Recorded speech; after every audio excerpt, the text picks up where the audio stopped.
Tu peux faire fromage, viande, viande, fromage jusqu'à la fin. Tant qu'il y a du champagne, tu...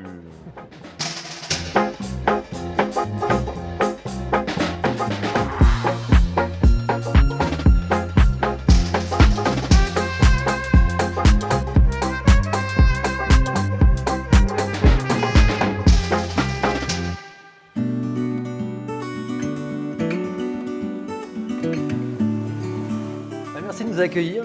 On est hyper content d'être là dans votre boutique, Dominique. Aujourd'hui, on va essayer de relever un challenge, d'accorder champagne et un mets. C'est pas toujours évident d'accorder le champagne, c'est un vin qui est assez délicat. Comment vous faites pour accorder du fromage et du champagne? Comment on construit un accord? Écoutez, vous m'avez invité sur votre émission, j'avais idée d'associer la champagne avec les Pyrénées. Pour moi, c'était de... Vous m'avez parlé d'un champagne équilibré, vous m'avez parlé d'un champagne avec des fruits. J'ai fait un fromage de chèvre.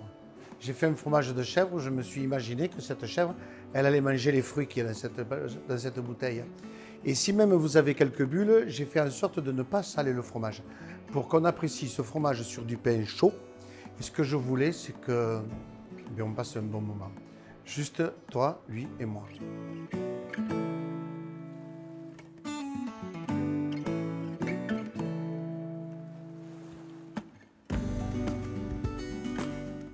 Alors Dominique et Hervé, je vous ai ramené une bouteille de rosé de macération signée Fabrice Pouillon. Fabrice Pouillon, c'est un super vigneron qui est installé à Mareuil-sur-Aille, un vigneron que j'aime beaucoup. Mareuil-sur-Aille, c'est la vallée de la Marne, c'est le cœur de la Champagne. Et donc son rosé de macération, c'est un champagne rosé un peu particulier. D'une part parce que c'est un champagne rosé qui n'est pas fait en assemblage. Habituellement, on marie du vin rouge, du vin blanc et ça donne du champagne rosé. On fait les fermentations. Là, c'est une saignée. Donc c'est-à-dire que on fait macérer 8 à 12 heures le raisin, le pinot noir, qui est du pinot noir qu'on a choisi sur des coteaux un peu riches et bien exposés. Et ça va donner un champagne un peu plus puissant, un peu plus riche, un peu plus expressif qu'un rosé classique. On a vraiment les arômes de fruits qui sont bien marqués, tout en préservant l'aspect champagne, c'est-à-dire l'aspect minéral, tension, fraîcheur.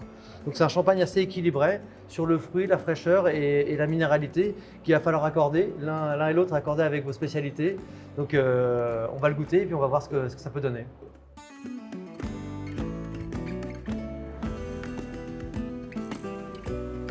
Alors Hervé, question existentielle, c'est quoi l'accord parfait? Comment on le reconnaît? L'accord parfait, c'est celui qui nous plaît déjà. Après, dans l'accord champagne-vin, champagne-viande, j'ai été chercher l'inverse un peu du travail de Domi, où j'ai été chercher un peu le gras, la noisette maturée de mon cochon noir, et la tension, la minéralité du champagne qui va amener de la fraîcheur pour justement arriver à apprécier ce goût de cochon ancien. C'est des cochons qui sont élevés dans les châtaigneraies, qui ont 2-3 ans, qui ont vécu. On revient sur des cochons un peu rustiques, qui a eu aussi de la maturation, 3 semaines. Donc on a concentré, nous, tous les goûts du cochon. On a perdu beaucoup d'eau, donc on a vraiment quelque chose de plus animal, plus centré sur tout ce qui est noisette, beurre noisette.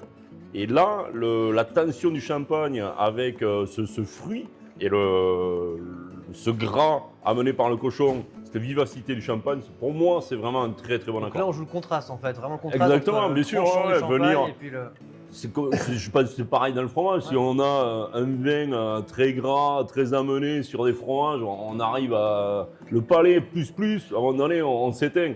Là, on vient chercher quelque chose de vif, de minéral, de tendu, et ce gras de cochon qui va venir un peu entourer le palais et dorer un peu tout ça. C'est génial. Super, j'ai hâte de goûter, on va tester ça. De suite, on y va. Ouais, tu sens ces cochons qui ont, ils ont parcouru. Donc le gras qui commence à venir sur les joues là. C'est ça, qui commence à tiriser un peu là sur le bas de la gorge un peu. Et tu as le champagne qui arrive derrière qui va être plus sur la... qui remonte sur le haut du palais. Ouais, sur l'acidité un peu, sur le... Ah ouais, ça fonctionne super bien. Ça marche bien. Je crois qu'en plus, il n'y a pas que le goût. Il y a ce que tu dis là, il y a la sensation. Ouais, la texture. À un moment donné, tu sens quelque chose. Ouais. Le fromage de on va goûter le fromage. On dirait un petit nuage. Ouais, c'est tout en hauteur. C'est vrai que le côté pas salé, ça permet au champagne de venir s'exprimer aussi tranquillement. C'est super agréable. J'avais peur de ne pas saler le fromage et de me dire est-ce que si j'avais mis du sel, ça aurait amplifié les parfums du champagne. Et puis je me suis dit donc tu vas laisser travailler juste le goût du chèvre. Quoi. Juste tu vas travailler de voir si le champagne. Ça me plaît aussi. C'est vrai qu'on a les notes de lait, c'est tout léger. C'est plus que bien. Ça fonctionne super bien, mais c'est vraiment deux accords complémentaires qui sont très, très différents dans la philosophie. C'est deux philosophies différentes, mais tu arrives à retrouver dans les deux cas, ça c'est grandiose.